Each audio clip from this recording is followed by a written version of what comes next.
ಹಾಲಿನ ಪ್ರಮಾಣ ಹೆಂಗೆ ಹೆಚ್ಚಿಕೊಳ್ಳೋದಂತ ನಾನು ಈ ವಿಡಿಯೋದಲ್ಲಿ ಹೇಳ್ತೀನಿ. ಬಿಯರ್ ವೇಸ್ಟು, ವೆಟ್ ಕೇಕು, ಜೋಳ ಚಿಪ್ಸು, ಮರ್ಗೆಣ್ಸು ಇದ್ರ ಬಗ್ಗೆ ಸಂಪೂರ್ಣ ಮಾಹಿತಿ ನಾನು ಕೊಡ್ತೀನಿ. ಪ್ರೋಟೀನಲ್ಲಿ ಎನ್ರಿಚ್ಡ್ ಆಗಿರೋದ್ರಿಂದನೇ ಇದನ್ನ ಹಾಕಿದಾಗ ಹಾಲು ಜಾಸ್ತಿ ಬರುತ್ತೆ ರೈತರುಗಳಿಗೆ. ಚಾಮರಾಜನಗರದಿಂದ ಬೀದರ್ವರೆಗೂ ಹೋಲ್ಸೇಲ್ ಪ್ರೈಸಲ್ಲಿ ನಾವೇ ಕೊಡ್ತಾ ಇರೋದು.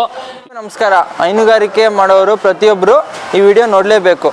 ಇಡೀ ಕರ್ನಾಟಕದಲ್ಲೇ ಹೋಲ್ಸೇಲ್ ರೀತಿಯಲ್ಲಿ ಡಿಸ್ಟ್ರಿಬ್ಯೂಟ್ ಮಾಡಲಾಗುತ್ತದೆ.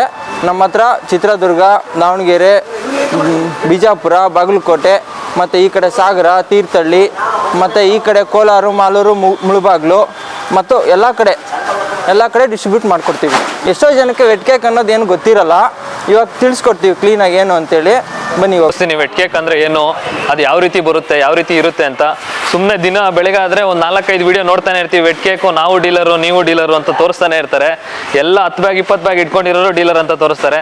ಅದ್ರ ಬಗ್ಗೆ ಸಂಪೂರ್ಣ ಮಾಹಿತಿನೇ ಗೊತ್ತಿರಲ್ಲ. ಅದು ಯಾವ ಥರ ಇರುತ್ತೆ ಅನ್ನೋದನ್ನು ಗೊತ್ತಿರಲ್ಲ. ಆಮೇಲೆ ಯೂಸ್ ಮಾಡೋದನ್ನು ರೈತರು ಕರೆಕ್ಟಾಗಿ ಕನ್ವೆ ಆಗೋ ರೀತಿಯಲ್ಲಿ ಹೇಳೋದಿಲ್ಲ. ರೈತರಿಗೆ ಸಮಸ್ಯೆ ಆದಾಗಲೂ ಅವ್ರಿಗೆ ಯಾವ ರೀತಿ ಅದನ್ನು ಓವರ್ಕಮ್ ಆಗಬೇಕು ಅನ್ನೋದನ್ನು ಹೇಳೋದಿಲ್ಲ. ನೋಡಿ, ನೀವು ಇಲ್ಲಿ ನೋಡ್ತಾ ಇದ್ದೀರಾ, ಇದು ಜೋಳದ ಚಿಪ್ಸ್ ಅಂದ್ಬಿಟ್ಟು ಹೈನುಗಾರಿಕೆನಲ್ಲಿ ತುಂಬ ಹೆಲ್ಪ್ ಆಗೋದು. ಇವತ್ತಿನ ತಿಂಡಿ ಫೀಡ್ಗಳಲ್ಲಿ ತುಂಬ ಕಾಸ್ಟ್ ಜಾಸ್ತಿ ಇರೋದ್ರಿಂದ ಈ ಥರದ್ದನ್ನು ಆಲ್ಟರ್ನೇಟಿವ್ ಆಪ್ಷನ್ ಆಗಿ ಯೂಸ್ ಮಾಡ್ಕೊಂಡಾಗ ನಾವು ಹೈನುಗಾರಿಕೆನ ತುಂಬ ಲಾಭದ ಕಡೆಗೆ ತಗೊಂಡು ಹೋಗ್ಬೋದು. ಇಲ್ಲಿ ನೀವು ನೋಡ್ತಾ ಇದ್ರೆ ಇದೇ wet cake, original wet cake. ನೀವೇನು ಎಲ್ಲರೂ ಹೇಳ್ತಾ ಇದಾರಲ್ವಾ ವೆಟ್ ಕೇಕ್ ಅಂತ, ಇದರಲ್ಲಿ ಹಾಲಿನ ಪ್ರಮಾಣ ಜಾಸ್ತಿ ಆಗುತ್ತೆ. ಯಾಕೆ ಅಂದರೆ ಇದಕ್ಕೆ ಬಳಸೋ ರಾ ಮೆಟೀರಿಯಲ್ಲೇ ಮೇಜ್ ಅಂದರೆ ಮೆಕ್ಕೆಜೋಳ ಅಂದರೆ ಹೈಲಿ ಎನ್ರಿಚ್ಡ್ ಇನ್ ಪ್ರೋಟೀನಲ್ಲಿ ಎನ್ರಿಚ್ಡ್ ಆಗಿರೋದ್ರಿಂದನೇ ಇದನ್ನ ಹಾಕಿದಾಗ ಹಾಲು ಜಾಸ್ತಿ ಬರುತ್ತೆ ರೈತರುಗಳಿಗೆ. ಮತ್ತೆ ಇನ್ನೊಂದು ಡೌಟ್ ಕೇಳಿದಾರೆ ಸರ್ ಸುಮಾರು ಜನ ಲಾಸ್ಟ್ ವಿಡಿಯೋದಲ್ಲಿ. ಹೇಳಿ ಸರ್. ಅದನ್ನ ಹಾಕೋದ್ರಿಂದ ಹಸುಗಳಿಗೆ ಏನು ಅನಾರೋಗ್ಯ ಆಗುತ್ತೆ, ಅದು ಹಾಕೋದ್ರಿಂದ ಹಸುಗಳೇ ಸತ್ತೋಗ್ಬಿಡ್ತವೆ ಅಂತ ಹೇಳಿ ಕಮೆಂಟ್ ಮಾಡ್ತಾರೆ. ಅದಕ್ಕೆ ಏನ್ ಹೇಳ್ತೀರಾ ಸರ್? ಸರ್, ಇದನ್ನ ನಾವು ಏನಿಲ್ಲ ಅಂದ್ರೂ ಒಂದು 4 ವರ್ಷದಿಂದ ಹಾಕ್ಸ್ಕೊಂತಾನೆ ಬರ್ತಾ ಇದೀವಿ ಎಲ್ಲ ರೈತರುಗಳಿಗೂ. ಆ ಥರ ಏನಾದರೂ ಅನಾರೋಗ್ಯ ಆಗಿ ಆ ಥರ ಏನಾದರೂ ರೈತರುಗಳಿಗೆ ಎಫೆಕ್ಟ್ ಆಗಿದ್ದಿದ್ರೆ 4 ವರ್ಷದಿಂದ ನಮ್ಮನ್ನ ಮಾರೋದಕ್ಕೂ ಯಾರು ಬಿಡ್ತಾ ಇದ್ದಿಲ್ಲ. 4 ವರ್ಷದಿಂದ ನಾವು ಸಕ್ಸಸ್ಫುಲ್ ಆಗಿ ಇದನ್ನ ಮಾರಕ್ಕೂ ಆಗ್ತಾ ಇರಲಿಲ್ಲ.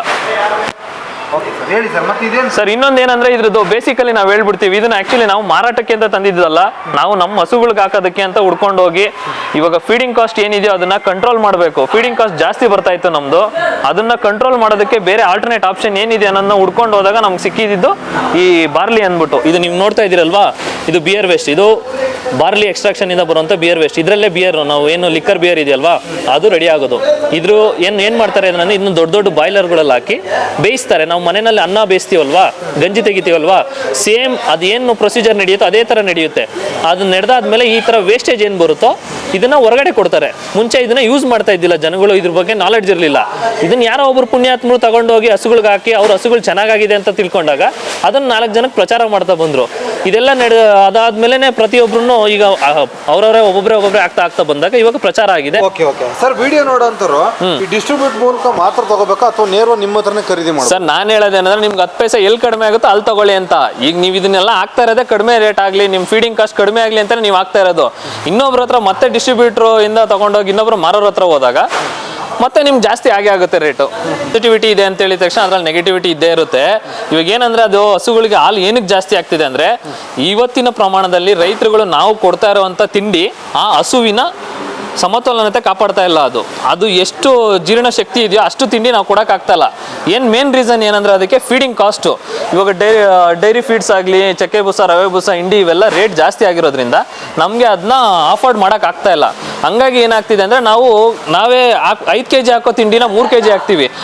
ಹಸುಗೆ ಇನ್ನೂ ಜನರೇಷನ್ ಕೆಪಾಸಿಟಿ ಇರುತ್ತೆ, ಹಾಲು ಜನರೇಟ್ ಮಾಡುವಂಥ ಕೆಪಾಸಿಟಿ ಇರುತ್ತೆ. ಅದ್ರ ಕೆಪಾಸಿಟಿ ತಕ್ಕಂಗೆ ನಾವು ತಿಂಡಿ ಕೊಡ್ತಾ ಇಲ್ಲ. ಹಂಗಾಗಿ ಏನಾಗುತ್ತೆ, ಹಾಲು ಕಡಿಮೆ ಬರುತ್ತೆ. ಈ ಫೀಡಲ್ಲಿ ಏನಾಗುತ್ತೆ ಅಂದರೆ ಇದು ವೆಟ್ ಕೇಕ್ ಬಂದ್ಬಿಟ್ಟು ನಿಮಗೆ ಮೆಕ್ಕೆಜೋಳದಿಂದ ಮಾಡಿರೋದ್ರಿಂದ ಎನ್ರಿಚ್ ಆಗಿರುತ್ತೆ ಪ್ರೋಟೀನಲ್ಲಿ.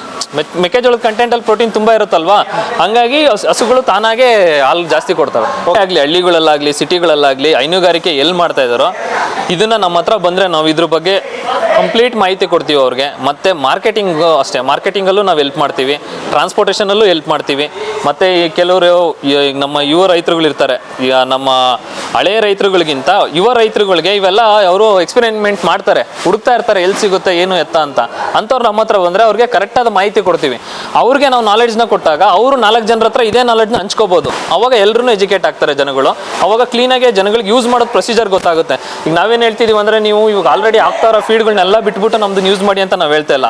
ಇದ್ರದ್ದು ಏನೇ ಲಿಮಿಟ್ಸ್ ಇದ್ರೂ 50% ಇಂದ 60% ಲಿಮಿಟ್ ಅಷ್ಟೇ ಇರೋದು. ಅಷ್ಟರ ಒಳಗಡೆ ನಾವು ಯೂಸ್ ಮಾಡ್ಕೋಬೇಕು. ಪ್ಲಸ್ ನೀವು ಮುಂಚೆ ಏನು ಹಾಕ್ತಿದ್ರೋ ಡೈರಿ ಫೀಡ್ಸ್ ಆಗಲಿ, ಚಕ್ಕೆ ಬೂಸ, ರವೆ ಬೂಸ ಏನೇ ಆಗಲಿ 40% ಕೊಡಿ.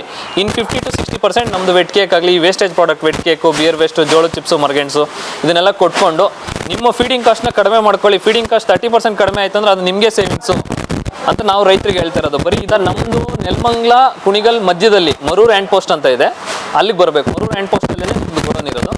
ಇಲ್ಲಿಗೆ ಬಂದು ಯಾರಾದರೂ ಸಂಪರ್ಕ ಮಾಡಿದ್ರೆ ನಾವು ಇಲ್ಲಿ ಆಫೀಸಲ್ಲಿ ಇರ್ತಾರೆ ಯಾರಾದರೂ ಮಾತಾಡ್ತಾರೆ. ಕಾಂಟ್ಯಾಕ್ಟ್ ನಂಬರ್ಗಳು ಕೊಟ್ಟಿರ್ತೀವಿ, ಅದಕ್ಕೆ ಕಾಲ್ ಮಾಡ್ಕೊಂಡ್ರೆ ನಿಮಗೆ ಯಾವಾಗ ಬೇಕಿದ್ರೂ ನೀವು ಕಾಲ್ ಮಾಡ್ಕೊಂಡು ಬರ್ಬೋದು. ಇನ್ ಕೇಸ್ ಯಾರಿಗಾನಾದ್ರೂ ಎಂಕ್ವೈರಿ ಇತ್ತು ಅಂದರೆ ಆ ನಂಬರ್ ಕಾಲ್ ಮಾಡಿದ್ರೆ ಎನಿ ಟೈಮ್ ನಾವು ಅವೈಲೇಬಲ್ ಇರ್ತೀವಿ.